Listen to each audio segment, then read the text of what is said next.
Bonjour à toutes et à tous et bienvenue dans cette nouvelle capsule où j'aimerais vous parler de l'audace d'être dans l'amour et dans la lumière. Alors, cette capsule, je vous la tourne parce que je remarque que beaucoup de personnes, qu'elles soient âmes jumelles ou non, euh, s'entretiennent dans la peur, s'entretiennent dans une zone de réconfort en pensant qu'elles n'ont toujours pas assez guéri, entre guillemets, toujours assez travaillé, pareil, entre guillemets, alors qu'en réalité, elles ne sont pas malades, euh, elles ont, on va dire, assez travaillé, si je peux m'exprimer comme ça, mais elles pensent que ce n'est pas le cas. Et du coup, ça fait qu'elles continuent de vivre sous un ancien prisme, un ancien programme, un ancien paradigme, qui est la peur. Et du coup, j'aimerais vous poser la question de est-ce que vous voulez vraiment vivre toute votre vie dans cette peur? Est-ce que vous ne voulez pas avoir justement cette audace euh, de vivre pourquoi vous êtes ici?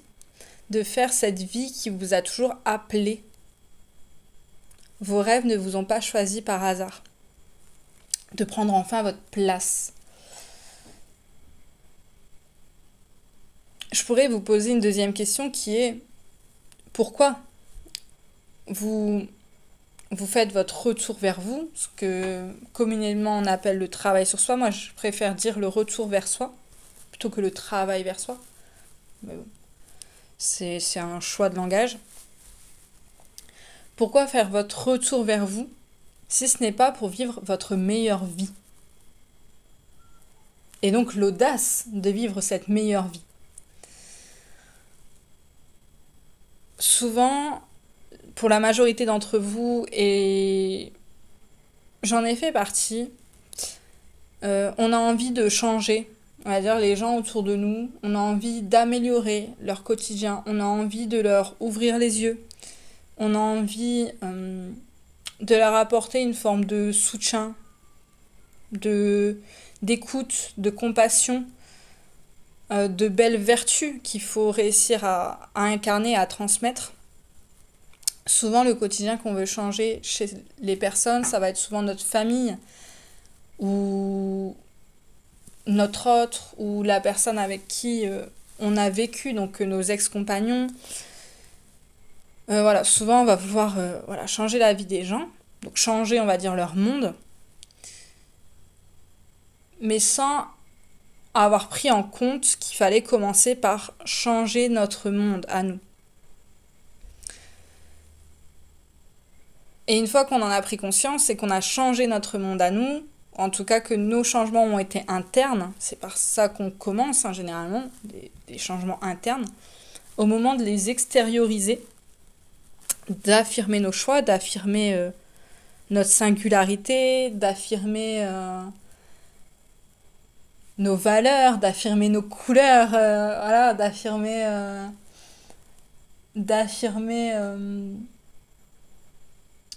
notre mélodie, ce que nous sommes en fait, notre singularité, à ce moment-là, souvent ça bloque.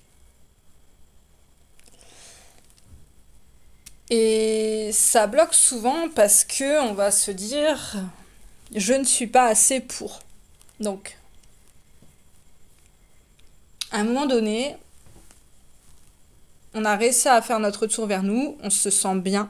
Il y a une petite voix en nous, un petit saboteur, là, le petit jab sur l'épaule, qui va faire mais non, toi t'es pas assez pour être aimé, pour pardonner ou être pardonné, pour aimer, pour recevoir, pour prendre la parole. Je pense aux polarités yin. Euh, pour acter la réunion, je pense au second cheminant, qu'il soit yin ou yang. Euh, ne pas être assez pour vivre ce couple dans la matière. Ne pas être assez pour vivre la vie à laquelle on aspire. Il y a un côté de chez nous qui va être saboteur. Et souvent, cette parole-là en nous qui va être mais je ne suis pas assez, chez l'extérieur va nous montrer cette parole en nous. Et souvent l'extérieur, ça va se matérialiser par une phrase qui est mais toi t'es qui pour? Attends, mais toi t'es qui pour rêver en fait? Genre tout le monde vit une vie de merde, mais toi tu oses dire que tu vas avoir une belle vie. Tout le monde a une vie sans amour, mais toi tu vas vivre un couple avec de l'amour où tu seras heureux jusqu'à la fin de tes jours. Mais non. Toi tu vas faire comme tout le monde, tu vas gentiment rester à ta place. C'est pour ça que je vous dis que il faut avoir de l'audace, il faut avoir du courage, il faut avoir de la bravoure pour vivre la vie qu'on aspire et pour porter fièrement notre aspiration, qui est de vivre une vie dans la lumière et dans l'amour.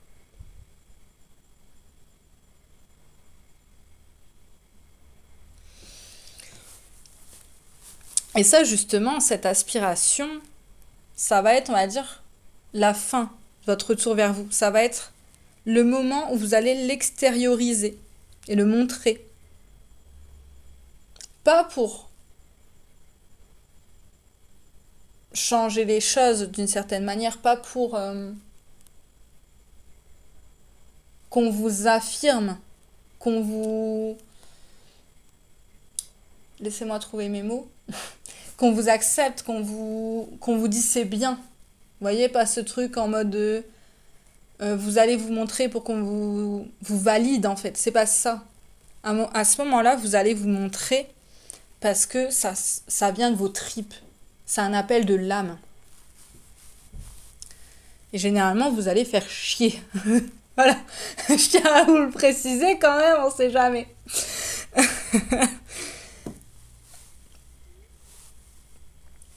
Et du coup, au moment de cette fin de guérison, cette fin de travail sur soi, entre guillemets, cette fin de retour vers soi,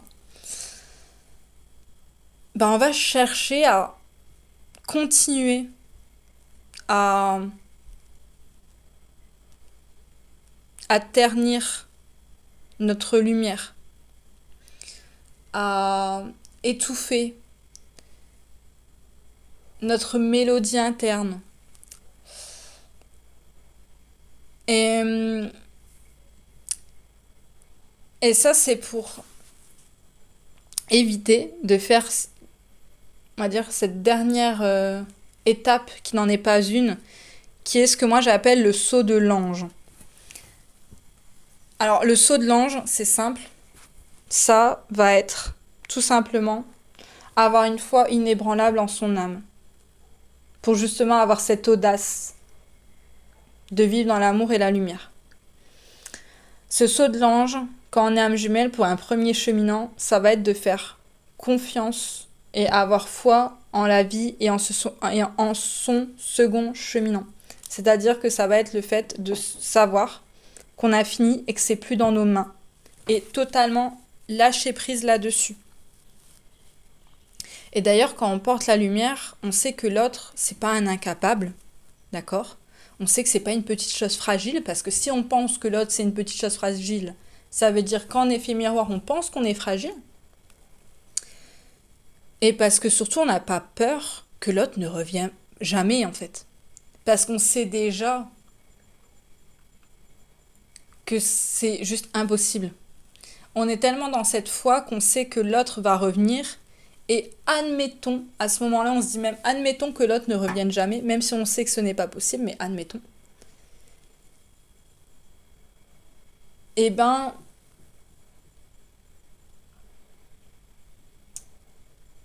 c'est qu'on sait quand même que quelque chose de grand est là pour nous. Qu'en fait, notre âme, elle nous abandonne pas, elle nous rejette pas, et que on va vivre ce à quoi notre âme aspire à vivre. C'est pour ça que je vous dis qu'on sait déjà que c'est impossible que l'autre ne revienne pas en réalité. Parce qu'on sait très bien que notre âme aspire à fusionner et à se réunir. Donc, bon. Donc, le saut de l'ange, c'est ce que je vous disais. Pour le premier cheminant, ça va être ça. Vraiment ce truc de, ok, je sais que j'ai fini. Maintenant, c'est dans les mains de la vie et dans les mains de mon autre. Et j'ai assez confiance en lui ou en elle pour pouvoir totalement lâcher prise. Ça veut pas dire lâcher le lien, ça veut pas dire aller avec quelqu'un d'autre, ça veut pas dire lâcher la relation, mais ça veut surtout dire lâcher le contrôle et lâcher la peur en réalité.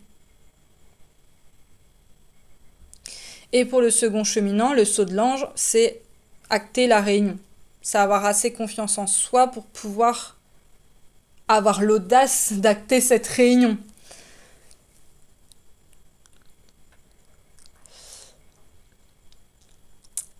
Mais souvent, ça, c'est ce qui bloque les réunions pour beaucoup d'entre vous.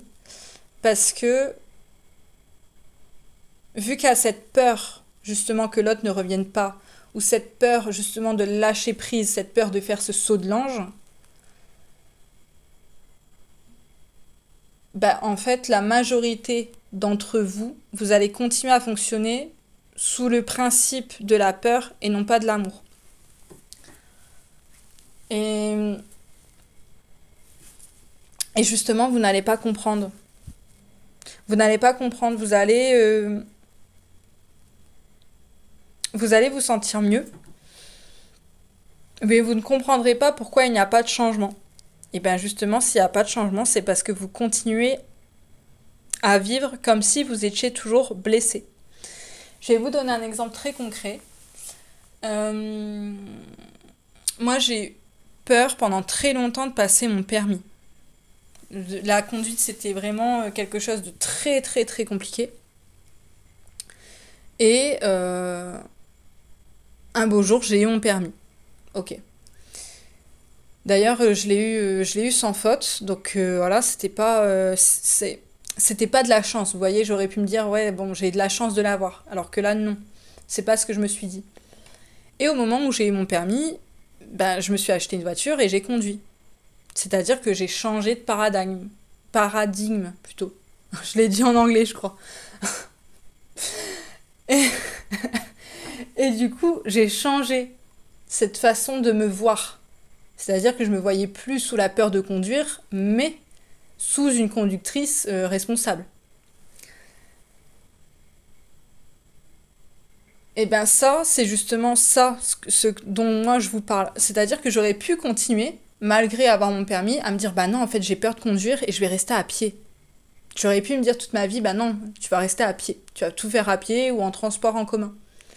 Alors que non, puisqu'aujourd'hui je sais que je n'ai plus cette peur en moi de conduire, je peux prendre plaisir à conduire. Et c'est ce que je fais d'ailleurs aujourd'hui.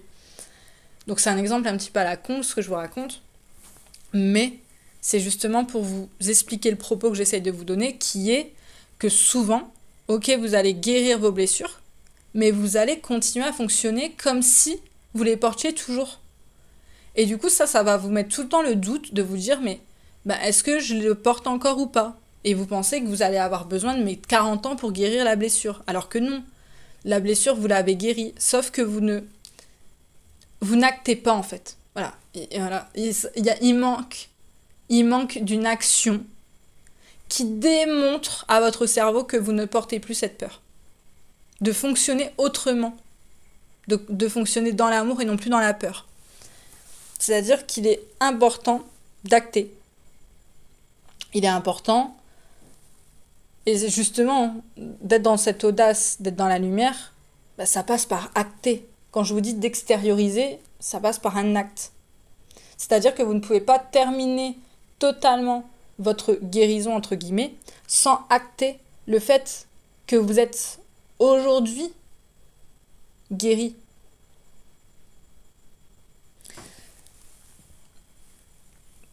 Donc, quand vous portez l'abandon, arrêtez de fonctionner en multipliant les relations qui sont généralement dysfonctionnelles, généralement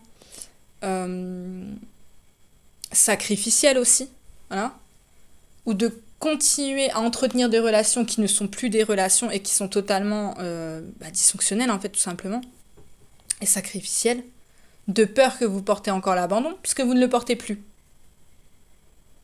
Donc, c'est le moment pour vous de vous respecter.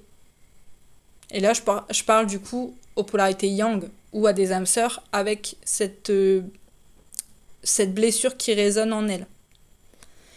Et les personnes qui portent le rejet, donc plutôt polarité yin,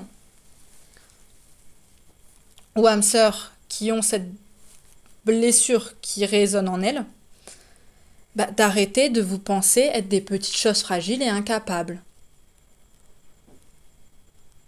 Arrêtez d'attendre que quelqu'un vienne prendre la responsabilité de votre vie pour que enfin vous acceptiez de vivre. Arrêtez de faire ça. Arrêtez de vivre dans un monde où vous vous forcez à vous adapter constamment pour qu'on vous valide. C'est inutile. C'est-à-dire qu'en fait, vous allez continuer à passer à côté de votre vie en vous faisant croire que vous êtes toujours, entre guillemets, malade, parce que quand on dit qu'il faut guérir, c'est qu'on est malade, même si c'est pas le cas, d'accord ? Donc, à passer à côté de votre vie, à vous faire croire que vous êtes toujours malade, juste parce que vous n'avez pas cette audace, cette confiance, ce courage, cette bravoure. Donc voilà, c'est tout ce que je voulais vous dire. Capsule, on va dire, moins informative que l'habitude, mais en tout cas, j'espère que ça vous aura donné un élan de vie, un élan d'avoir l'audace de faire autrement pour une fois. Voilà. Je vous remercie pour votre écoute et prenez soin de vous et à bientôt dans une prochaine vidéo.